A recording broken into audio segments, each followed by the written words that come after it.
Assalamualaikum warahmatullahi wabarakatuh. Halo teman-teman semuanya.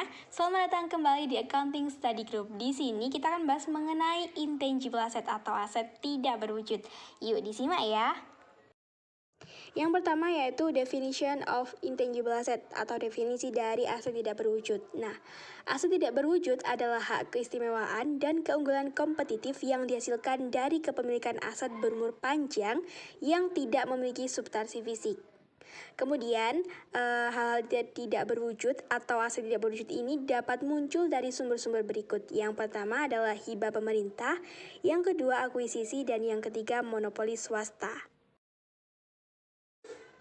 Kemudian kita akan bahas mengenai karakteristik of intangible asset. Nah, di sini yang pertama yaitu identifiable atau dapat diidentifikasi. Agar dapat diidentifikasi, aset tidak berwujud harus dapat dipisahkan dari perusahaan atau dapat dijual ataupun dialihkan. Kemudian, aset tidak berwujud ini timbul dari hak kontraktual atau hukum yang darinya terdapat manfaat ekonomi yang akan mengalir ke perusahaan. Kemudian yang kedua yaitu lack physical existence, di mana atau dengan kata lainnya itu kurangnya keberadaan fisik.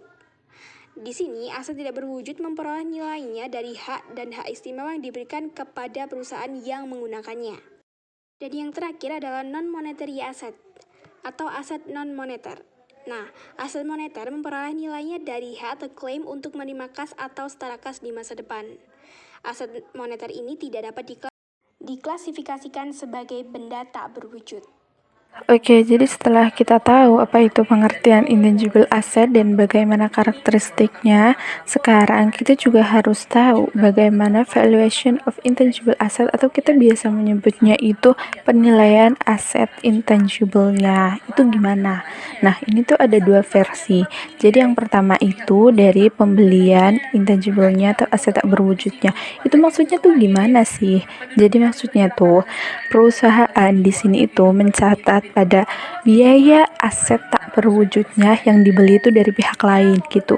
Jadi biaya perolehannya itu nanti mencakup semua biaya akuisisi atau biaya untuk mendapatkan aset tetapnya, kemudian ditambah dengan pengeluaran untuk membuat aset tidak berwujudnya itu siap digunakan sesuai dengan tujuan. Contoh biayanya tuh seperti biaya pembelian, kemudian biaya hukumnya, terus biaya tak terduga lainnya, dan juga biasanya tuh biaya asuransi, kemudian dan biaya lain-lain gitu. Nah, itu kan tadi secara pembelian kalau kita tuh mendapatkannya dari pihak lain. Nah, sekarang itu intangible asset yang diciptakan secara internal atau dari perusahaannya sendiri gitu. Biasanya intangible asset itu bersumber dari kayak apa ya, pengetahuan ilmiah atau teknologi. Jadi kita itu kayak percobaan penelitian gitu. Terus kemudian ada riset pasar, terus kayak kekayaan intelektual, dan biasanya itu nama merek gitu. Jadi biayanya di sini itu nanti itu disebut sebagai biaya penelitian atau pengembangan, atau biasa kita sebut itu dengan R&D gitu. Perusahaan biasanya itu harus mengevaluasi biaya yang dikeluarkan selama tahap penelitian dan tahap pengembangan. Jadi agar mengetahui seberapa biaya yang dikeluarkan untuk bisa mendapatkan intangible asset. Seperti misal kita tuh membuat merek suatu barang, itu juga kita harus mencatat tahap-tahapnya itu apa aja, kemudian penelitiannya itu seperti apa, agar bisa mencatat biaya yang dikeluarkan untuk membuat merek itu, begitu. Oke, kemudian kita masuk ke amortisasi. Mungkin dari beberapa teman-teman tuh ada yang bingung, sebenarnya amortisasi apa sih, kok bisanya dia masuk ke aset tidak berwujud gitu. Jadi kalau secara gampangnya itu kita bisa mikir kalau di aset tetap itu kan ada penyusutan. Nah, kalau di aset tidak berwujud itu disebut penyusutannya itu sebagai amortisasi gitu. Kalau secara pengertian akuntansinya itu, amortisasi adalah alokasi biaya aset tidak berwujud secara sistematis gitu. Jadi nanti yang setiap tahunnya itu akan dihitung penyusutannya gitu. Jadi cara gampangnya gitu. Nah, benda yang tidak berwujud itu pasti kan memiliki masa manfaat yang terbatas atau ada masa manfaat yang tidak terbatas gitu kan. Contohnya tuh gini, di suatu perusahaan milik Disney atau Amerika Serikat ya, itu memiliki dua jenis benda tidak berwujud. Nah, Disney ini mengamortisasikan aset tidak berwujud itu yang umurnya terbatas. Contohnya itu kayak hak cipta atas film dan lisensi yang terkait dengan produk yang didaftarkan mereknya gitu. Nah, di Disney ini juga perusahaannya itu dia juga tidak mengamortisasikan untuk aset tidak berwujud dengan umur yang tidak terbatas gitu. Jadi ada dibagi dua gitu kan tadi. Nah, untuk aset yang tidak berwujud dengan umur tidak terbatas itu, contohnya itu seperti nama dagang Disney atau nama domain internetnya. Jadi untuk nama dagangnya gitu. Jadi yang khusus atau nama intinya itu mereka tidak amortisasikan dan tidak terbatas umurnya gitu. Oke, di sini itu kan ada tabel dari accounting treatment for intangible.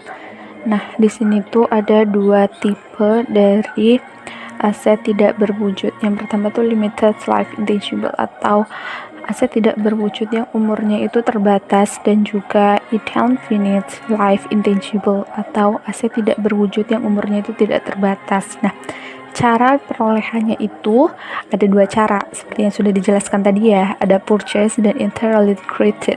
Yang purchase itu tuh tipenya nanti capitalize, itu untuk keduanya itu pakai capitalize atau nanti akan dimanfaatkan setelah diperoleh gitu. Nah, kalau yang entirely created itu setelah mereka membuat aset tetapnya itu nanti tuh akan dihitung sebagai beban. Jadi yang sudah dijelaskan di atas tadi bahwa ketika kita membuat aset tidak berwujud itu nanti akan diperhitungkan beban penelitiannya berapa, kemudian beban pengembangannya berapa gitu.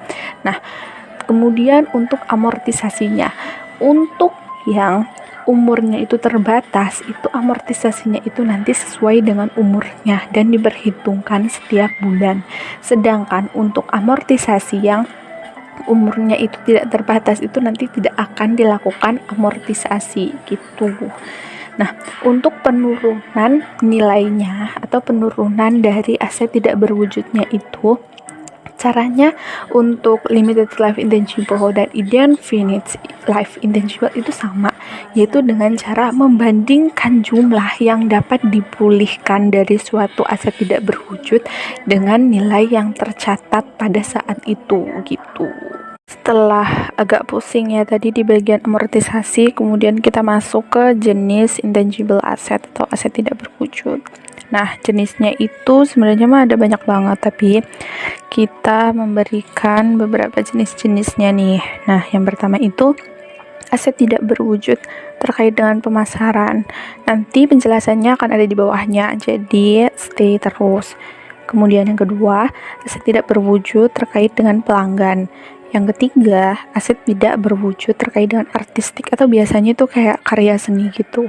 Kemudian yang keempat, ada aset tidak berwujud terkait kontrak. Nah, yang kelima itu ada aset tidak berwujud terkait dengan teknologi.